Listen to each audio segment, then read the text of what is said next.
Well,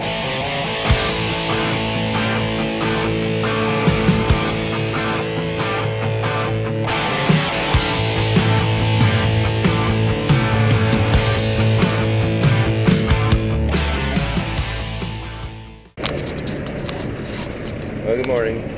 This is a power only load, and I'm hauling a flatbed trailer. The equipment already hauled on, installed on it. I got a rider right here. See this guy? He's going, dang, I think I can survive if I just hang on.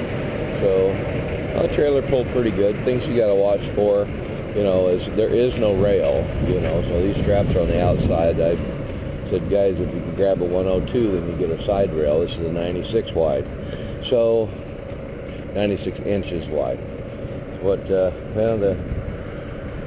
landing gear dolly handles on the opposite side. That happens, but I'm just saying it was under a lot of pressure. I mentioned that to him.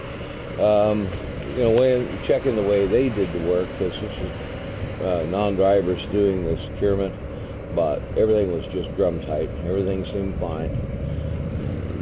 Had of course, check all the lights. One of the things I did mention is this is a rental trailer. I said, guys, tell the folks at the rental place you don't put recaps on the forward axle of a spread. Actually, you shouldn't put recaps on a spread axle trailer anyway, because the kind of pressures it takes.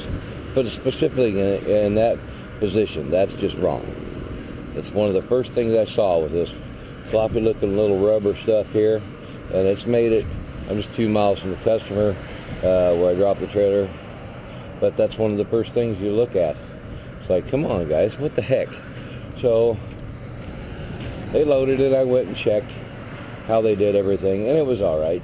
You know, it was the way they want it. This is Atlas Copco stuff, so they want no lever binders, all ratchet, and they already had all the stuff. It's attached the way they want it. So all I did was double check. It's going to be fairly short, so I got to run over and do delivery. This chain was laying in a bundle, so I just started wrapping it, and then did a couple of half hitches, and then just set that on there, and it's done just fine. Just as long as it's wrapped and secured, it's not going to fall into the tire. It would have if I hadn't noticed it. So you got to look at stuff. I mean, they've got straps running everywhere that in places that I wouldn't put them, but that's just this trailer and the way it's built. I don't run that kind of trailer. They've got some serious. This one's not securing anything. It's just sitting there. It's nice and tight. Neither is this one or this one. So, you know, they're there for the extra equipment. Now, normally this sticks out front, but because of the configuration, they had to turn it around for the tow bar to be held inside. And you see there's your normal eyelets right here, the big ones. That's normally where I tie down at, but this is how they did it. Right up and through, and then hooked right on the beam, and that's fine. It's not going to hurt a thing. I mean, it's just tight as a drum. Nothing over the top. You can't put any straps on these guys. Nothing. And they'll tell you that if you ever haul any. So it has a bulkhead, but you know that really helps. I don't worry about any issues there. You know, it's down in the metal, and everything is all bolted in. It's not a problem. They had their hoses, everything's squared away, repeating the fuel lines.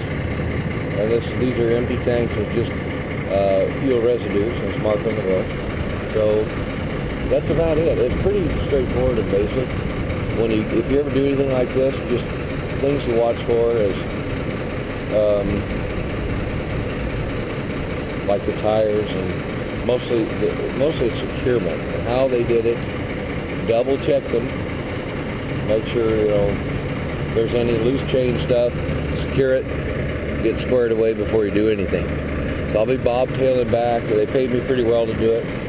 I'm not complaining. And it was emergency. It was like Friday noon, and they needed it up here by the next day, and that's what they're going to get. So works fine for me. Be on the road.